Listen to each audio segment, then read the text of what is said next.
Let's go. It's the Whitey Show. Whitey Show. Whitey Show. Whitey Show.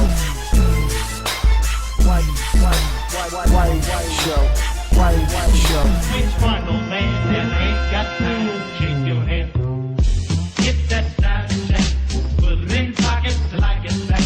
Going downtown. So, Dishonored 1 came out a few years ago, and a lot of people know I wasn't like a huge fan of it. I thought it was a good game. It wasn't amazing, wasn't bad. But now Dishonored 2 came out, and it promised to improve on the first one, which is all that I really wanted. I wanted a stronger story, better characters, and a little bit better fluidity in the gameplay department. So, did 2 honor that? You get it, Dishonored? Okay, I'm never going to make that joke again. I am so sorry. Let's get to the review.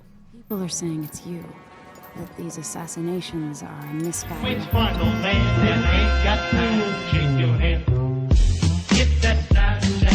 Put it in pockets till I get back.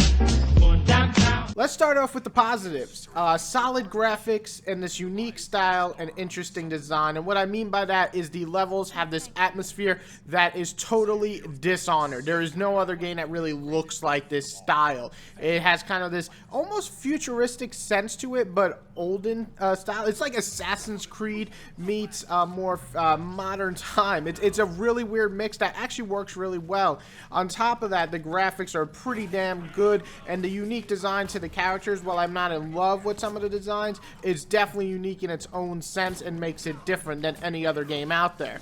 Also, let's talk about the stealth gameplay. It is very easy to get used to this gameplay. Basically, you run around, sneak around, use stealth, and you could switch to combat in terms of fighting people on the fly. There is no loss in momentum there. So I really do enjoy that. But probably the best thing, or the improvement in this game, and the first one did it well, and this does it even better, and this is the biggest plus, is there's much better powers, or more powers, that make it so much fun. And there's 2 characters you can play with. You either play as the guy from the first game or his daughter, and these powers are different, which makes it very unique even when you switch the characters and do the game again. So I really enjoyed the power sets in this game. They made it a blast to play. It's actually making the game more fun to play, and that's the biggest plus in it all.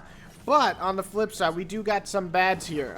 The bad would definitely be, again, a really weak story and boring characters. It's mostly coming down to the dialogue. It is so dry. Whoever is writing these stories needs to emphasize on making us care about these characters. I'm just sitting here like, I don't give a fuck about anyone. Like, everything that happened was just borderline boring. I was hoping that something big would happen in mid-game, but it doesn't. And once again, just like Dishonored 1, that is probably the biggest flaw here, or the fault of the game, is that they don't give you characters to care about. On top of that, the gameplay or the movements and the characters still feel a little shoddy. It's kind of like the first one. It's when you go to pick up stuff, it doesn't really work that well. Now, this would improve immensely on a PC probably, because you can actually click the mouse to pick up stuff. But on the console, where a lot of people are playing, it doesn't feel quite right. The movements don't feel that great. The camera is a little crazy when you're doing combat one-on-one even, because you just switch swashing, and it's very hard to keep up sometimes. So overall, the movements in this game just feel a little off with the controller. I haven't played the PC version. I don't know if it's any different, but as far as the console version, it just feels off. And the last bad thing about the game really is the glitches. They just... It happens, and it's kind of annoying, and it's weird glitches. Like, one time I had somebody talking, and then they just kept talking. Like, they kept repeating the same dialogue. Another time I got stuck in a wall. Another time I opened the door, but it wouldn't let me through the door, like there was an invisible wall. Things like this are really weird glitches that happen in the first few hours of gameplay. Normally I don't mind glitches, I ignore them, but in this game they were like in my face that I had to restart at a checkpoint, and that is very annoying. So those really had to go. Like, they had to definitely debug this game a little. Which one, old man, that ain't got time? Shake your head. Get that side check. Put it in pockets till I get back. Going downtown. Listen, it sounds like I'm shitting on Dishonored. It always does when I do the negatives last.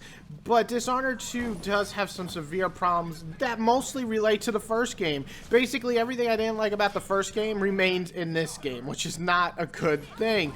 Now, the things I did like about the first game kind of travel over to this game. Again, solid graphics, unique style, interesting design, a cool mix of stealth and combat, and the powers. And the powers do improve in this game, which I really enjoyed. However, everything that was wrong in the first game is basically just as bad, if not worse. I think this game actually has just as weak story and even more dry dialogue that just makes it so boring. And then, like I said, the movements feel off, but the biggest thing is glitches. I don't remember an abundance of glitches in the first game, but in this game, I ran into quite a few, and that's not cool. Saying that, though, Dishonored is definitely worth checking out. It's just that unique game that really is so different than anything else out there. It's definitely brings all the things that you probably like about a stealth game, but also gives you the freedom to do and play as you like. So I'm going to go with a 7 out of 10. I think it's a good game, held back by the issues that were really in the first game that they definitely could improve for the third one, hopefully. So,